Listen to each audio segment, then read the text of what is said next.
ಎಲ್ಲರಿಗೂ ನಮಸ್ಕಾರ. ಇವತ್ತಿನ ವಿಡಿಯೋ ಒಳಗೆ ಸಿ ಪ್ರೋಗ್ರಾಮಿಂಗ್ ದಿವಸದೊಳಗೆ ಹೆಂಗೆ ಮುಗಿಸೋದು ಅಂತ ಒಂದು ರೋಡ್ ಮ್ಯಾಪ್ ನೋಡೋಣ. ಬಹಳ ಸಿಂಪಲ್ ಆಗಿ ಸಿ ಪ್ರೋಗ್ರಾಮ್ನ 15 ದಿವಸದೊಳಗೆ ಮುಗಿಸ್ಬೋದು. 10 ದಿವಸದೊಳಗೆ ಹೆಂಗೆ ಮುಗಿಸೋದು ಅಂತ ನೋಡೋಣ. ಇದು ಎಲ್ಲದಕ್ಕೂ ಉಪಯೋಗಕಾರಿಯಾಗಿರುತ್ತೆ. ಫಾರ್ ಎಕ್ಸಾಂಪಲ್ ನಿಮ್ಮ ಕಾಲೇಜ್ ಆಗಿರ್ಬೋದು, ನೀವು engineering especially CS or IS or AIML ಯಾವ್ದಾದ್ರು ಬ್ರಾಂಚ್ ಆಗಿರಲಿ ಅಥವಾ ಮೆಕ್ಯಾನಿಕಲ್, ಸಿವಿಲ್ ಯಾವ ಬ್ರಾಂಚ್ ಆಗಿದ್ರು ನಿಮಗೆ ಸಿ ಪ್ರೋಗ್ರಾಮಿಂಗ್ ಬೇಕೇ ಬೇಕು. ಇದನ್ನೆಲ್ಲ 10 ದಿವಸದೊಳಗೆ ಹೆಂಗೆ ಕಲ್ತ್ಕೊಳ್ಳೋದು? ಫಾರ್ ಎಕ್ಸಾಂಪಲ್ ಆಗಿರ್ಬೋದು, ಫಾರ್ ಯುವರ್ ಕಾಲೇಜ್ ಇಂಟರ್ನಲ್ಸ್. ನೀವು ಇಂಟರ್ನಲ್ಸಿಗೆ ಓದ್ತಾ ಇರ್ಬೋದು, ಎಕ್ಸಾಮ್ ಆಗಿರ್ಬೋದು, ವಿಡಿಯೋ ಎಕ್ಸಾಮ್ ಆಗಿರಲಿ ಅಥವಾ ಆಟೋನಮಸ್ ಇರಲಿ, ಯಾವುದೇ ಕಾಲೇಜಿಗೆ ಎಕ್ಸಾಮಿಗಾದರೂ ಸಿ ಪ್ರೋಗ್ರಾಮಿಂಗ್ ಕೇಳ್ತಾರೆ, especially for first year engineering students. So ಹೆಂಗೆ ಓದೋದು? ಬಿಟ್ವೀನ್ 10 ಡೇಸ್ ಅಂತ ಒಂದು ಸಿಂಪಲ್ ಆಗಿರೋ ಒಂದು ರೋಡ್ ಮ್ಯಾಪ್ ಹೇಳ್ತೀನಿ. ಇಫ್ ಯು ಫಾಲೋ ದಟ್, ನಿಮಗೆ 10 ದಿವಸದೊಳಗೆ ಸಿ ಪ್ರೋಗ್ರಾಮಿಂಗ್ ಕಲ್ತ್ಕೋಬೋದು ಫಾರ್ ಆಲ್ ಲೆವೆಲ್ಸ್. ಆ್ಯಂಡ್ ಒಳ್ಳೆ ಮಿನಿ ಪ್ರಾಜೆಕ್ಟ್ಸ್ ಕೂಡ ನೀವು ಸಿ ಪ್ರೋಗ್ರಾಮ್ಗಳು ಮಾಡ್ಬೋದು. ಅದು ಹೆಂಗೆ ಅಂತ ನೋಡೋಣ. ಸ್ವಲ್ಪ ಫುಲ್ ಡೀಟೇಲ್ಡ್ ಆಗಿರುತ್ತೆ. So no need to worry. ಎಷ್ಟು ಇದು ಭಾಳ ಟಫ್ ಆಗುತ್ತಾ ಏನಂತ ಜಸ್ಟ್ 10 ಡೇಸ್ ಟೈಮ್ ಕೊಟ್ರಿ, ಸಿ ಪ್ರೋಗ್ರಾಮಿಂಗ್ ಪೂರ್ತಿ ಬರೋ ಥರ ನಾ ಹೇಳ್ಕೊಡ್ತೀನಿ. So C programming first of all ಭಾಳ ಜನ ಏನು ಮಾಡ್ತೀವಿ ಅಂದರೆ, ಭಾಳ ಜನಕ್ಕೆ ಪ್ರಿಂಟ್ ಎಫ್ ಅಂದ್ರೆ ಏನು ಗೊತ್ತು, ಸ್ಕ್ಯಾನ್ ಎಫ್ ಅಂದ್ರೆ ಏನು ಗೊತ್ತು, ಇಲ್ಲಿ ತನಕ ಅಂತೂ ಎಲ್ಲರೂ ಕಲ್ತ್ಕೋತೀವಿ. ಬಟ್ ಆಮೇಲೆ ಒಂದ್ಸಲ ಪಾಯಿಂಟರ್ಸ್ ಪಾಯಿಂಟರ್ಸ್ ಇಂಥ ಟಾಪಿಕ್ಸ್ ಆಗಲಿ ಅಥವಾ ಸ್ವಲ್ಪ ಜನ ಅಂತೂ ಲೂಪ್ಸ್, ಈವನ್ ಲೂಪ್ಸ್ ಮತ್ತು ಫಂಕ್ಷನ್ಸ್ ಇವೆರಡು ಟಾಪಿಕ್ ಬರ್ತಿದ್ದಂಗೆ ಬಿಟ್ಬಿಡ್ತಾರೆ. ಯಾಕಂದ್ರೆ ಇದು ಸ್ವಲ್ಪ ಟಫ್ ಅನ್ಸುತ್ತೆ. ಸೊ 90% ಜನ ಇಂಥ ಟಾಪಿಕ್ ಸ್ವಲ್ಪ ಕಷ್ಟ ಬಂದಾಗ ಕ್ವಿಟ್ ಮಾಡ್ತಾರೆ. ನಾನು ಕೂಡ ಮುಂಚೆ ಒಂದು ಪಾಯಿಂಟ್ ಆಫ್ ಟೈಮ್ ಒಳಗೆ ಇದನ್ನು ಕ್ವಿಟ್ ಮಾಡಿದ್ದೆ. But quit ಮಾಡಿಬಿಡ್ರಿ. ಜಸ್ಟ್ ಒಂದು ಸ್ವಲ್ಪ ಚೆನ್ನಾಗಿ ಎಕ್ಸ್ಪ್ಲೇನ್ ಮಾಡೋದು ಕೇಳ್ಕೊಳ್ರಿ, ನಿಮಗದು ಪೂರ್ತಿ ಆಟೋಮೆಟಿಕ್ಲಿ ಗೊತ್ತಾಗುತ್ತೆ. So why C programming? C programming ಯಾಕೆ ಕಲ್ತ್ಕೋಬೇಕು ಅಂತ ನಿಮಗೇನಾದ್ರು ಡೌಟ್ ಇದ್ದರೆ, ಅವ್ರು ನೀವು ಹೊಸಬ್ರು ಇನ್ನು ಹೊಸದಾಗಿ ಸಿ ಪ್ರೋಗ್ರಾಮಿಂಗ್ ಕಲಿತಿದ್ದೀರಾ ಅಂದರೂ ನೀವು ನೋಡ್ಬೋದು. ಅದಕ್ಕೆ ಡೌಟ್ ಇದ್ದರೆ ಇದು ಒಂದು 3-4 ರೀಸನ್ ಲೈಕ್ ಫೇಮಸ್ ಯಾಕೆ ಕಲ್ತ್ಕೋಬೇಕು, ಇಂಪಾರ್ಟೆಂಟ್ ರೀಸನ್ಸ್ ಅಂದರೆ, first one is basics. C program ಏನಿದೆ ಅದು ನಿಮಗೆ ಬೇರೆ ಎಲ್ಲ ಪ್ರೋಗ್ರಾಮಿಂಗ್ ಲ್ಯಾಂಗ್ವೇಜ್ ಕಲ್ತ್ಕೊಳ್ಳೋಕ್ಕೂ ಬೇಸಿಕ್ಸ್ ಪ್ರೊವೈಡ್ ಮಾಡುತ್ತೆ. ಬೇರೆ ಲ್ಯಾಂಗ್ವೇಜ್ ಫಸ್ಟ್ ಕಲ್ತ್ಕೋಬೋದಲ್ಲ, ಜಾವಾನು ಕಲಿಬೋದು, ಪೈಥಾನು ಕಲ್ತ್ಕೋಬೋದು. ಬಟ್ ನೀವು ಸಿ ಇಂದ ಸ್ಟಾರ್ಟ್ ಮಾಡಿದರೆ ನಿಮಗೆ ಪ್ರೋಗ್ರಾಮಿಂಗ್ ಬರೆಯೋದು ಹೆಂಗೆ ಅಂತ ಒಂದು ಸ್ವಲ್ಪ ಬೇಸಿಕ್ಸ್ ಗೊತ್ತಾಗುತ್ತೆ. ಅದರಿಂದ ನಿಮಗೆ ಜಾವಾ ಇಲ್ಲ ಪೈಥಾನ್ ಬಹಳ ಸುಲಭವಾಗಿ ಅರ್ಥ ಆಗುತ್ತೆ. ಒಂದು ನೆನ್ಪಿಟ್ಕೊಳ್ರಿ, ನೀವು ಸಿ ಫಸ್ಟಿಗೆ ಕಲ್ತ್ರಿ ಅಂದರೆ ಬೇರೆ ಯಾವುದೇ ರ್ಯಾಂಡಮ್ ಪ್ರೋಗ್ರಾಮಿಂಗ್ ಲ್ಯಾಂಗ್ವೇಜ್ ಕಲ್ತ್ರೂ ನಿಮಗೆ ಸಿ ಕಲ್ತಿದ್ದು ಅದರೊಳಗೆ ಯೂಸ್ ಆಗುತ್ತೆ. ಸೊ ಮೊದಲು ಸಿ ಪ್ರೋಗ್ರಾಮಿಂಗ್ ಕಲ್ತ್ಕೊಳ್ರಿ. ನೆಕ್ಸ್ಟು ಡಿ ಎಸ್ ಅಂದರೆ ಡೇಟಾ ಸ್ಟ್ರಕ್ಚರ್. ನೀವು ಮುಂದೆ ಪ್ಲೇಸ್ಮೆಂಟಿಗೆ ಪ್ರಿಪೇರ್ ಆಗಬೇಕು, ಆನ್ ಕ್ಯಾಂಪಸ್ ಇಲ್ಲ ಆಫ್ ಕ್ಯಾಂಪಸ್ ಪ್ಲೇಸ್ಮೆಂಟ್ ಸಿಗಂದ್ರೆ ಡೇಟಾ ಸ್ಟ್ರಕ್ಚರ್ ಆ್ಯಂಡ್ ಆಲ್ಗರಿದಮ್ ಅಂತ ಒಂದು ಸಬ್ಜೆಕ್ಟ್ ಕಲ್ತ್ಕೊಳ್ಳೇಬೇಕು. ಸೊ ಈ data structure and algorithm subject ಕಲ್ತ್ಕೊಳ್ಳಿಕ್ಕೆ ಸಿ ಪ್ರೋಗ್ರಾಮ್ ನಿಮ್ಗೆ ಭಾಳ ಹೆಲ್ಪ್ ಮಾಡುತ್ತೆ. ನೀವು ನಿಮ್ಮ ಡೇಟಾ ಸ್ಟ್ರಕ್ಚರ್ಸ್ ಹೆಂಗೆ ಇಂಪ್ಲಿಮೆಂಟ್ ಆಗಿದೆ ಅಂತ ಕಲ್ತ್ಕೊಳ್ಳಿಕ್ಕೆ ನೀವು ಸಿ ಪ್ರೋಗ್ರಾಮ್ ಯೂಸ್ ಮಾಡಿ ಕಲ್ತ್ಕೋಬೇಕು. ಅವಾಗ ನಿಮಗೆ ಒಂದು ಪ್ರೋಗ್ರಾಮಿಂಗ್ದು ಬಹಳ ಸ್ಟ್ರಾಂಗ್ ಬೇಸಿಕ್ ಫೌಂಡೇಶನ್ ಸಿಗುತ್ತೆ. ಮೂರನೇದು operating system or computer organization architecture. ಈ 2 ಸಬ್ಜೆಕ್ಟ್ಸ್‌ಗಳು 90% computer science or information science and AIML ಇಂಥ ಬ್ರಾಂಚಸ್‌ನಲ್ಲಿ ಇದ್ದೇ ಇರುತ್ತೆ. ನಿಮ್ಮ ಇಂಜಿನಿಯರಿಂಗ್ ಒಳಗೂ ಇರುತ್ತೆ. ಮತ್ತೆ in most of the interviews operating systems ಬಗ್ಗೆ ಕೇಳೇ ಕೇಳ್ತಾರೆ ಕ್ವೆಷನ್ಸ್. ಸೊ ಇದು ಮೋಸ್ಟ್ ಮ್ಯಾಂಡೇಟರಿ, ನೀವು ಆಪರೇಟಿಂಗ್ ಸಿಸ್ಟಮ್ಸ್ ಕಲ್ತ್ಕೊಳ್ಳೇಬೇಕು ಅಂತ for placements at least. So operating system ಕಲ್ತ್ಕೋಬೇಕಂದ್ರೆ ನಿಮಗೆ ಸಿ ಪ್ರೋಗ್ರಾಮಿಂಗ್ ಗೊತ್ತಿದ್ರೆ ನಿಮಗೆ ಇನ್ನೂ ಭಾಳ ಒಳ್ಳೆ ಐಡಿಯಾ ಬರುತ್ತೆ.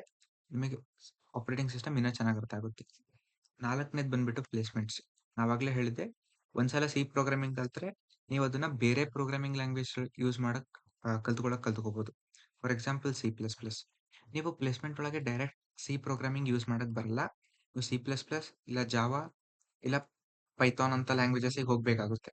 ಸೊ ಅಂಥ ಟೈಮ್ ಒಳಗೆ ನಿಮಗೆ ಸಿ ಒಳಗೆ ಕಲ್ತಿರೋ ಎಲ್ಲ ಫೌಂಡೇಶನ್ಸ್ ಮತ್ತು ಬೇಸಿಕ್ಸ್ ಯೂಸ್ ಆಗುತ್ತೆ. ಸೊ ಸಿ ಪ್ರೋಗ್ರಾಮಿಂಗ್ ಕಲ್ತ್ಕೊಳ್ರಿ. ಸೊ ಇದು ultimate road map. C programming ಹೆಂಗೆ ಕಲ್ತ್ಕೋಬೇಕಪ್ಪ 10 ಡೇಸ್ ಒಳಗೆ ಅಂತ ನೋಡೋದಾದ್ರೆ ಇದು ಬಹಳ ಸಿಂಪಲ್ ಇದೆ. ಸಿ ಪ್ರೋಗ್ರಾಮ್ ನೀವು ಅನ್ಕೊಂಡಷ್ಟು ಟಫ್ ಇಲ್ಲ. ಜಸ್ಟ್ ಸ್ವಲ್ಪ ಕಾನ್ಸೆಪ್ಟ್ ನೋಡ್ಕೊಳ್ರಿ. ಒಂದು 4ರಿಂದ 5 ಎಕ್ಸಾಂಪಲ್ ನೋಡ್ಕೊಳ್ರಿ. ಅಂಡ್ 2ರಿಂದ 3 ಪ್ರೋಗ್ರಾಮ್ ನೀವೇ ಓನ್ ಬರೆದ್ರೆ ಸಿ ಪ್ರೋಗ್ರಾಮ್ ಬರುತ್ತೆ. ಸೊ ನಾನು ನಿಮಗೆ ಕರೆಕ್ಟಾಗಿ ಹೇಳ್ತೀನಿ 10 ಡೇಸ್ ಒಳಗೆ ಹೆಂಗೆ ಮುಗಿಸೋದು. ಈವನ್ ಲೈಕ್ ನಿಮಗೆ 10 ಡೇಸ್ ಅನ್ನೋಕ್ಕಿಂತ ನಾನು ನಿಮಗೆ ಲೆವೆಲ್ಸ್ ಹೇಳ್ತೀನಿ. ಮಿನಿಮಮ್ ಏನೇನು ಕಲ್ತ್ಕೋಬೇಕು ಸಚ್ ದಟ್ ನೀವು ಸಿ ಪ್ರೋಗ್ರಾಮ್ಸ್ ಒಂದು ಒಳ್ಳೆ ಪ್ರೋಗ್ರಾಮ್ ಬರೆಯೋ ಲೆಕ್ಕಕ್ಕೆ ಬರ್ಬೇಕಂದ್ರೆ. So first one level 0. ಯಾವತ್ತು ನೀವು ಸಿ ಪ್ರೋಗ್ರಾಮ್ ಬರಿಬೇಕಂದ್ರೆ ಬರೀ ನೋಡಿ ಪ್ರೋಗ್ರಾಮ್ ಮಾಡ್ತೀನಿ ಅಂದ್ರೆ ಆಗಲ್ಲ. ನೀವು ಪ್ರತಿಯೊಂದು ಪ್ರೋಗ್ರಾಮ್ ನೀವು ಬರೆದಿರೋದು ಕೂಡ ಎಕ್ಸಿಕ್ಯೂಟ್ ಆಗಬೇಕು. So first important thing is setup. Setup ಅಂದ್ರೆ ಏನು? ಇನ್ಸ್ಟಾಲೇಷನ್ ಆಗಿರ್ಬೋದು, ಅದನ್ನ ಇನ್ಸ್ಟಾಲೇಷನ್ ಮಾಡೋದಾಗಿರ್ಬೋದು, ಕಂಪೈಲರ್. ಆಮೇಲೆ ನಿಮ್ಮ ಕೋಡ್ ಎಡಿಟರ್. ಇದು ನೀವೆಲ್ಲರೂ VS ಕೋಡ್ ಆ ಥರದ್ದೆಲ್ಲ ಕೇಳಿರ್ಬೋದು. ಇದನ್ನೆಲ್ಲ ಇನ್ಸ್ಟಾಲ್ ಮಾಡ್ಕೊಳ್ಳೋದು ಸ್ಟೆಪ್ 1. ಯಾಕಂದ್ರೆ ಮೋಸ್ಟ್ ಇಂಪಾರ್ಟೆಂಟ್ ಸ್ಟೆಪ್ ಇದು. ನೀವು ಇದನ್ನ ಮಾಡ್ಕೊಳ್ಳದೆ ನೀವು ಪ್ರೋಗ್ರಾಮಿಂಗ್ ಕಲಿಯಕ್ಕಾಗಲ್ಲ. ಪ್ರೋಗ್ರಾಮಿಂಗ್ ಅಂದ್ರೆ ನೋಟ್ಸ್ ಒಳಗೆ ಬರೆಯೋದಲ್ಲ, ನೆನ್ಪಿಟ್ಕೊಳ್ರಿ. ಸಿ ಪ್ರೋಗ್ರಾಮ್ ಅಂದ್ರೆ ನೋಟ್ಸ್ನಾಗ ಬರೆದ್ರೆ ಉಪಯೋಗ ಇಲ್ಲ. ಇದನ್ನ ಕೋಡ್ ನೀವೇ ಬರೆದು PC ಒಳಗೆ ಎಕ್ಸಿಕ್ಯೂಟ್ ಮಾಡಬೇಕು. ಇದಕ್ಕೆ ಇದಕ್ಕೆ ಪ್ರೋಗ್ರಾಮಿಂಗ್ ಅಂತಾರೆ. ನೀವು ಕೋಡ್ ಬರ್ತಿಲ್ಲ, ಬರೀ ನೋಟ್ಸ್ ಒಳಗೆ ಬರ್ದ್ ಪ್ರಾಕ್ಟೀಸ್ ಮಾಡಿದ್ರಿ ಕಾಲೇಜ್ ತರ ಅಂದ್ರೆ ಏನು ಉಪಯೋಗ ಇಲ್ಲ. ಯಾವಾಗಲೂ ಪ್ಲೀಸ್ ಕೋಡ್ ಮಾಡಿ ಎಕ್ಸಿಕ್ಯೂಟ್ ಮಾಡಿ ಕಲ್ತ್ಕೊಳ್ರಿ. Level 1 core syntax. Core syntax ಅಂದ್ರೆ ಏನಂದ್ರೆ ಒಂದು ಸಿ ಪ್ರೋಗ್ರಾಮಿಂಗ್ ಒಂದು ಬೇಸಿಕ್ ಪ್ರೋಗ್ರಾಮ್ ಬರೆಯಕ್ಕೆ ಏನೇನು ಅವಶ್ಯಕತೆ ಇದೆನೋ ಅವಕ್ಕೆ ನಾವು ಕೋರ್ ಅಂತೀವಿ. ಅಂದ್ರೆ ಅದರ ಮುಖ್ಯ ಭಾಗ, ಮೇನ್ ಪಾರ್ಟ್ ಏನಂತಾರೆ ಅದಕ್ಕೆ ಕೋರ್ ಪ್ರೋಗ್ರಾಮಿಂಗ್ ಅಂತೀವಿ. ಅದನ್ನ ಬರೀಲಿಕ್ಕೆ ನಿಮಗೆ ಏನೇನ್ ಸಿಂಟ್ಯಾಕ್ಸ್ ಗೊತ್ತಿರಬೇಕು ಅನ್ನೋದೇ ಕೋರ್ ಸಿಂಟ್ಯಾಕ್ಸ್. ಇದ್ರೊಳಗೆ ಏನೇನ್ ಬರುತ್ತೆ ಅಂದ್ರೆ ಡೇಟಾ ಟೈಪ್ಸ್. ಡೇಟಾ ಟೈಪ್ಸ್ ಒಳಗೆ ಇಂಟೀಜರ್ಸ್ ಆಗಿರ್ಬೋದು, ಸ್ಟ್ರಿಂಗ್ಸ್. ಸ್ಟ್ರಿಂಗ್ಸ್ ಸದ್ಯಕ್ಕೆ ಬರಲ್ಲ, ಬಟ್ ಸ್ಟ್ರಿಂಗ್ಸ್ ಅಂದ್ರೆ ಹೆಂಗ್ ಇದು ಮಾಡ್ಬೋದು ಅದು ನೆಕ್ಸ್ಟ್ ಬರುತ್ತೆ. ಕ್ಯಾರೆಕ್ಟರ್ ಆಗಿರ್ಬೋದು, ಫ್ಲೋಟ್ ಆಗಿರ್ಬೋದು, ಇವೆಲ್ಲವನ್ನು ಹೆಂಗ್ ನೋಡ್ಕೊಳ್ಳೋದಂತ ಡೇಟಾ ಟೈಪ್ಸ್ ಒಳಗೆ ನೋಡೋಣ. ಅದಾದ್ಮೇಲೆ ವೇರಿಯೇಬಲ್ಸ್. ಅಂದ್ರೆ ವೇರಿಯೇಬಲ್ಸ್ ಹೆಂಗ್ ಕ್ರಿಯೇಟ್ ಮಾಡೋದು, ಅವನ್ ಹೆಂಗ್ ಯೂಸ್ ಮಾಡೋದು, ಇದ್ರ ಬಗ್ಗೆ ಮಾತಾಡೋದು. ಇನ್ಪುಟ್ ಔಟ್ಪುಟ್ ಅಂದ್ರೆ ಪ್ರಿಂಟ್ ಎಫ್, ಸ್ಕ್ಯಾನ್ ಎಫ್. ಬರೀ printf, scanf basics ಅಷ್ಟೇ ಅಲ್ಲದೆ ಒಂದೆರಡು important point some competitive exams ಒಳಗೆ ಹೆಂಗ್ ಇದನ್ನ ಕೇಳ್ತಾರೆ ಅನ್ನೋದ್ರ ಬಗ್ಗೆನೂ ಸ್ವಲ್ಪ ಮಾತಾಡೋಣ. ಅದಾದ್ಮೇಲೆ operators, is equal to, lesser than, greater than or equal to, logical operators ಆಗಿರ್ಬೋದು, ಆ್ಯಂಡ್ ಆರ್, ಇದೆಲ್ಲಾನು ಹೆಂಗ್ ಯೂಸ್ ಮಾಡೋದು ಅಂತ ನೋಡೋಣ. ಅದು ಬಿಟ್ಟು ಇಫ್ ಎಲ್ಸ್ ಸ್ವಿಚ್, ಇದಕ್ಕೆ ಕಂಡೀಷನಲ್ ಸ್ಟೇಟ್ಮೆಂಟ್ಸ್ ಅಂತ ಹೇಳ್ತೀವಿ. ಇವನ್ ಹೆಂಗ್ ಯೂಸ್ ಮಾಡ್ತೀವಿ ಅಂತ ನೋಡೋಣ. Finally the last important part, that is loops. ಬಹಳ ಜನ ಇಲ್ಲಿ ಪ್ರೋಗ್ರಾಮಿಂಗ್ ನ ಕ್ವಿಟ್ ಮಾಡ್ತಾರೆ, ಯಾಕಂದ್ರೆ ಅವರಿಗೆ ಲೂಪ್ಸ್ ಅರ್ಥನೇ ಆಗಲ್ಲ. ಲೂಪ್ಸ್ ಒಳಗೆ 3 ಟೈಪ್ಸ್ ಇದಾವೆ ಸಿ ಒಳಗೆ. ಮೂರು ಟೈಪ್ಸ್ ಇದಾವೆ. ಒಂದು ಫಾರ್ ಲೂಪ್, ಒಂದು ವೈಲ್ ಲೂಪ್, ಒಂದೊಂದು ಡೂ ವೈಲ್ ಲೂಪ್. ಇವು ಮೂರು ಡಿಫ್ರೆನ್ಸಸ್ ಏನು, ಇವು ಮೂರು ಹೆಂಗ್ ವರ್ಕ್ ಆಗುತ್ತೆ ಪ್ರತಿಯೊಂದೂ ಕರೆಕ್ಟ್ ಆಗಿ ಹೇಳ್ಕೊಡ್ತೀನಿ. ಸ್ವಲ್ಪ ಇದ್ರ ಮೇಲೆ ಫೋಕಸ್ ಮಾಡಿ ಇವು ಮೂರು ಕಲ್ತ್ಕೊಳ್ರಿ, ನಿಮ್ ಪ್ರೋಗ್ರಾಮಿಂಗ್ ಆಲ್ಮೋಸ್ಟ್ ಮುಗುದಂಗೆ. ನೆಕ್ಸ್ಟ್ ಬಂದ್ಬಿಟ್ಟು ಲಾಜಿಕ್. ಇದು ಇನ್ನ ಇಂಪಾರ್ಟೆಂಟ್ ಪಾರ್ಟ್. ನಿಮ್ಗೆ ಬರೀ ಕೋಡ್ ಬರೆಯಕ್ ಬಂದ್ರೆ ಉಪಯೋಗ ಇಲ್ಲ, ಲಾಜಿಕ್ ಸಮೇತ ಬರೆಯಕ್ ಬರಬೇಕು. ಲಾಜಿಕ್ ಒಳಗೆ ಏನಿದೆ ಅಂದ್ರೆ, ನಾನು ನಿಮಗೊಂದು 6ರಿಂದ 7 types of programs, different type of problems ನ ಸಾಲ್ವ್ ಮಾಡೋದು ತೋರಿಸ್ತೀನಿ. ಸೊ ದಟ್ ನಿಮಗೆ ಬೇರೆ ಯಾವುದೇ ತರದ ಪ್ರಾಬ್ಲಮ್ ಕೊಟ್ಟರು ನೀವು ಅದನ್ನ ಯೋಚನೆ ಮಾಡ್ಬೋದು, ಇದನ್ನ ಹೆಂಗ್ ಸಾಲ್ವ್ ಮಾಡ್ಬೋದು ಅಂತ. ಆ ತರದ ಲೆಕ್ಕಕ್ಕೆ ಒಂದ್ 6ರಿಂದ 7 ಫೇಮಸ್ ಪ್ರಾಬ್ಲಮ್ ಸಾಲ್ವ್ ಮಾಡೋಣ, ನಿಮಗೆ ಅದು ಯೂಸ್ ಆಗುತ್ತೆ. ಅದ್ರೊಳಗೆ ಫ್ಯಾಕ್ಟೋರಿಯಲ್ ಆಗಿರ್ಬೋದು. ಫ್ಯಾಕ್ಟೋರಿಯಲ್ ಅಂದ್ರೆ ನೀವು PUC ಅಲ್ಲಿ ಇಲ್ಲಿ ನೋಡಿರ್ತೀರಿ.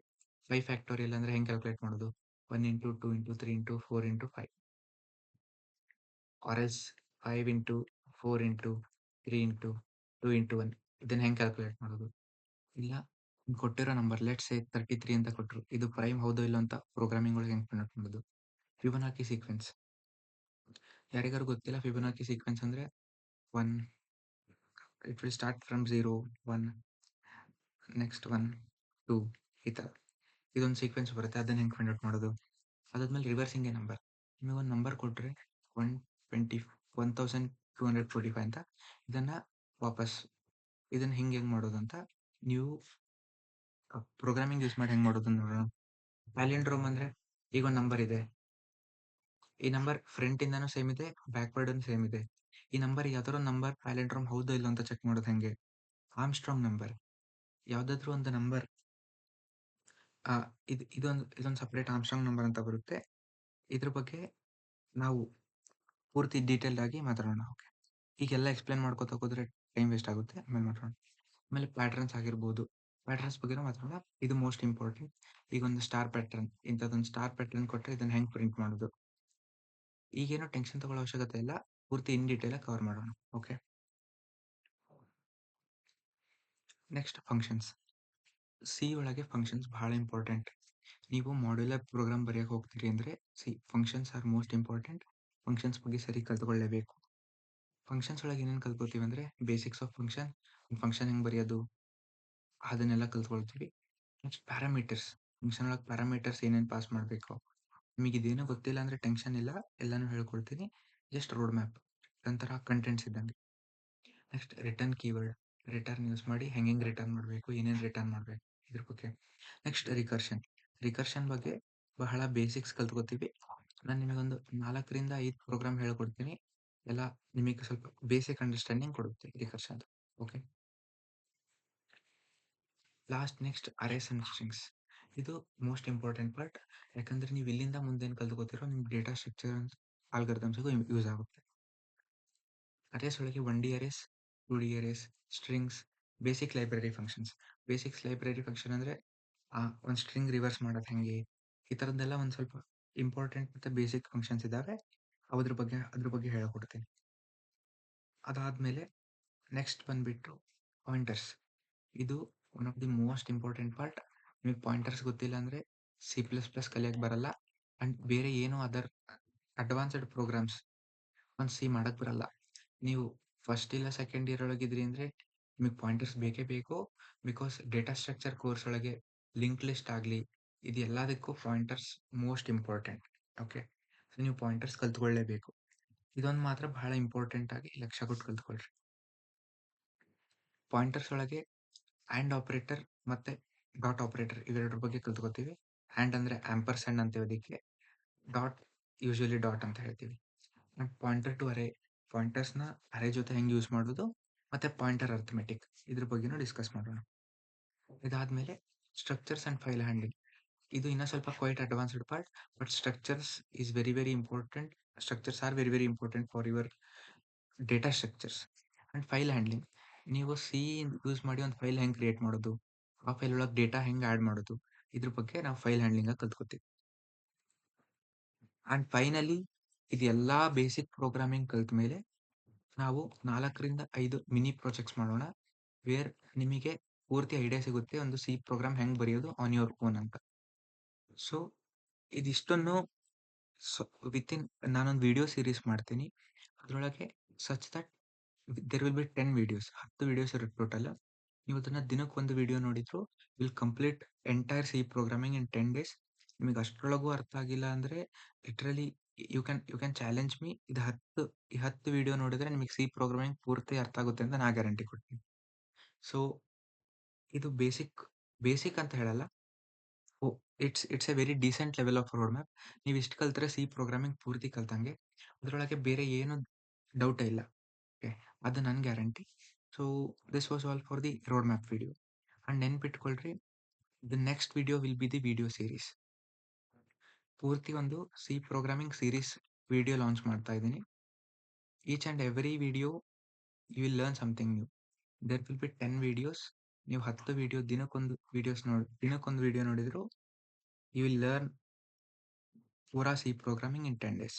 Okay, 1 video per day. So I hope ಇದು ಇಷ್ಟ ಆಯ್ತಂತ. ಒಂದು ರೋಡ್ ಮ್ಯಾಪ್ ಇದ್ದರೆ ನಿಮಗೆ ಹೆಂಗೆ ಫಾಲೋ ಮಾಡಬೇಕು ಅಂತ ಗೊತ್ತಾಗುತ್ತೆ. ಒನ್ಸ್ ಇದು ರೋಡ್ ಮ್ಯಾಪ್ ಇದೆಯಲ್ಲ, exactly in the same order ನಾವು ವಿಡಿಯೋನ ರಿಲೀಸ್ ಮಾಡಿದ್ದೀನಿ.